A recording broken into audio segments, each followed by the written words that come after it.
त्यालाही तसंच होणार आहे बाबा. एक वाक्य बोलू. जगाचा मालक श्रीराम प्रभू परमात्मा. आता आपण 12 दिवस, एक 8-10 दिवसापूर्वी, 8 आणि 2 10 दिवसापूर्वी राम जन्मोत्सव साजरा केला. पण बारीक आहे का, जगाचा मालक श्रीराम प्रभू परमात्मा, जगाचे मालक काय करू शकत नव्हते. गतीर भरता प्रभू साक्षी निवास श्रम प्रभो प्रलय स्थानम निधानम बीजो मव्यम. हे विश्व ज्याच्या सत्यानं चालतं असा असणार जगाचा मालक श्रीराम प्रभू परमात्मा.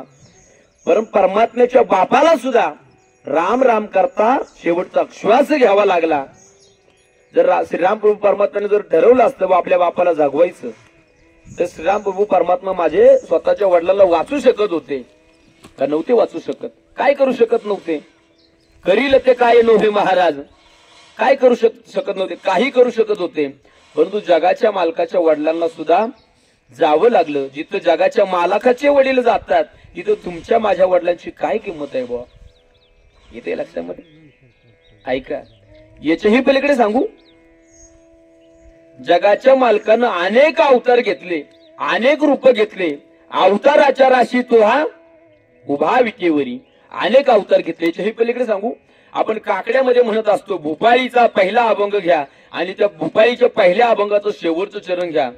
अनंत रूपे अनंत वेशे देखिले म्यात्यासी बाप रकुमा देवर खुन बाणिली कैसी. पूर्वार्ध घ्या, पूर्वार्ध ह्या चरणातला घ्यायचा. काय अनंत रूपे अनंत वेशे, अनंत रूप घेतले, अनंत वेश धारण त्या जगाच्या मालकाने केले. पण मला सांगा, जगाच्या मालकाने इतके अवतार घेतले, इतके वेश धारण केले, इतके वेश परिधारण केले, परंतु एखादा अवतार या विश्वामध्ये राहिला का बाबा, या जगतामध्ये राहिला का? आहे का परमात्मा? परमात्म्याला सुद्धा, परमात्म्याचा बाप तर गेलाच, पण परमात्म्याला सुद्धा जावं लागलं. तुम्ही म्हणाल महाराज स्वतःच सांगता का?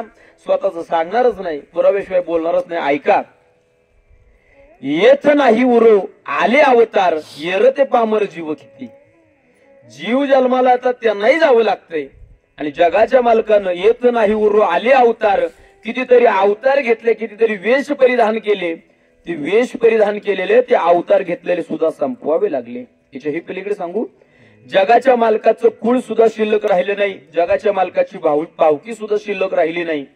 56 कोटी यादव गेले कोणी आपण ते लक्षामध्ये. यादव कुणाचं घराणं होतं?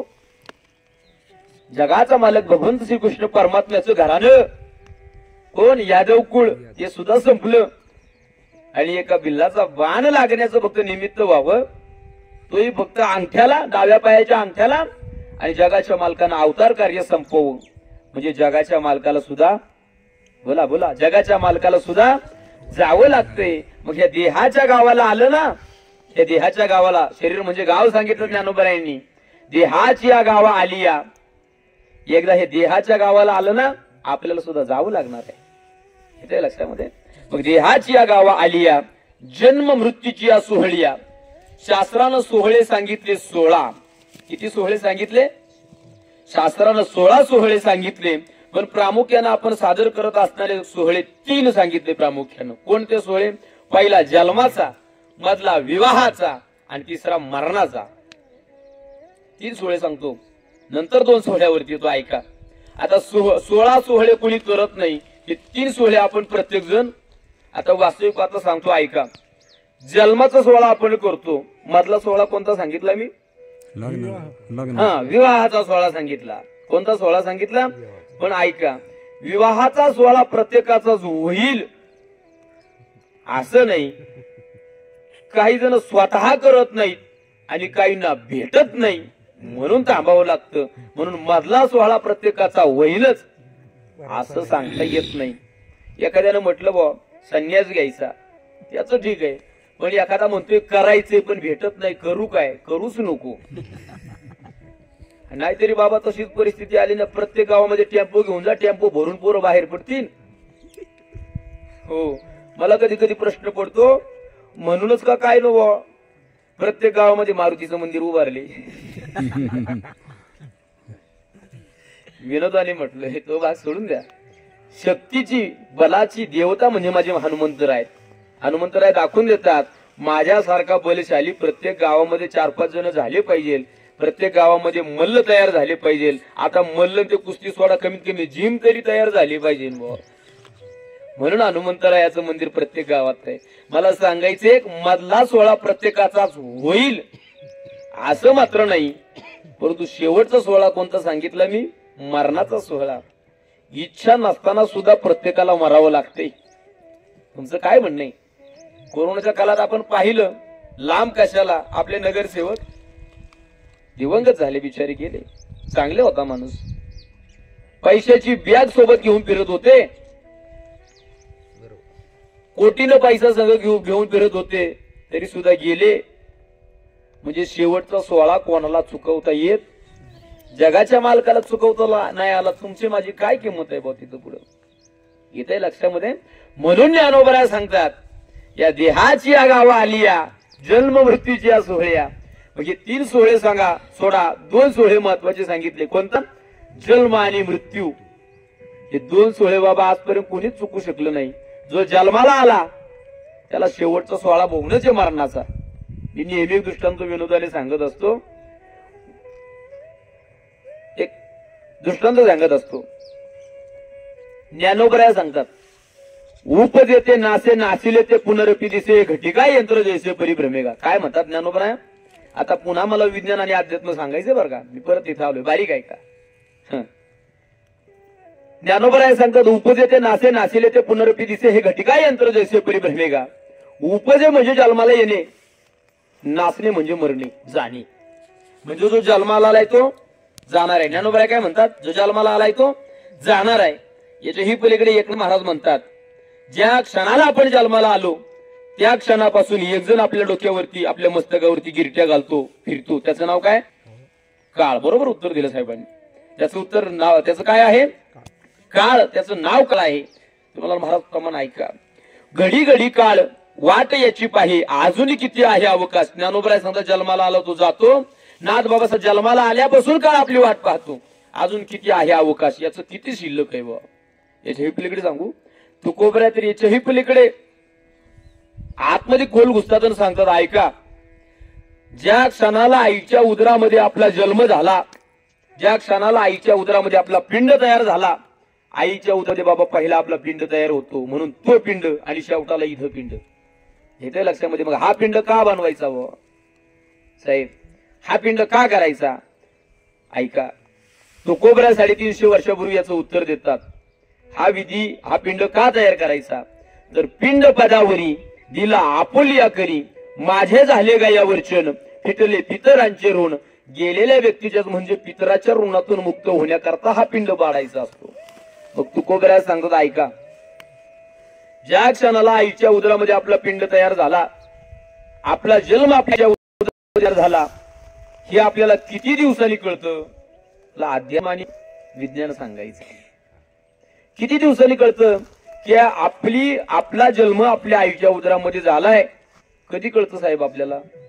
विज्ञानानं प्रगती केली, सायन्स पुढे गेलं, 1 महिन्यानं आपल्याला सांगतं. कधी सांगतं साहेब? बरोबर ना? 1 महिन्याच्या नंतर सांगतं की तुम्ही बाबा बनणार आहेत, तुम्ही आई बनणार आहेत. किती दिवसांनी सांगतं?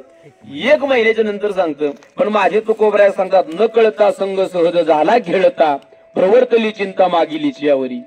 याच्याही पलीकडे सांगू, विज्ञान तुमचं 5.5 महिन्याच्या नंतर सांगतं आईच्या उदरामध्ये मुलगा आहे का मुलगी. मला विज्ञान आणि अध्यात्मावर बोलायचं. 5 ते 5.5 महिन्याच्या पुढे, 5.25 ते 5.5 महिन्याच्या नंतर विज्ञान सांगतं तुमच्या उदरामध्ये मुलगा आहे का मुलगी. पण माझं 18 पुराणापैकी एक पुराण, लिंग पुराण सांगतं तुमच्या गर्भामध्ये मुलगा वाढवायचा का मुलगी वाढवायची, हे लिंग पुराण सांगतं. बाबा थोडं बोलूच का विषय निघाला म्हणून. ऐका, फक्त माझ्यावर कोणी केस करू नका भाऊ. इंदुरीकर बाबा महिनाभर त्याच्यासाठी हेल्पट घालीत होते. काही नाही झालं त्यांना, काही झालं नाही, काही होणार पण नाही, कारण पांडुरंगाची कृपा आमच्यावरती आहे. आणि जर एवढाच विश्वास नसेल तर तुका म्हणे नाही विश्वासा म्हणी पहावे पुराणी विचारून. पुराण का तुमची उत्तर तुम्हाला भेटतील, आम्ही द्यायची गरज नाही. येते ना लक्षामध्ये. आपली माय माऊली आराम करण्याकरता 4 दिवस बाहेर बसते, आपली आई बहीण आराम करण्याकरता 4 दिवस बाहेर बसते. पण तदनंतर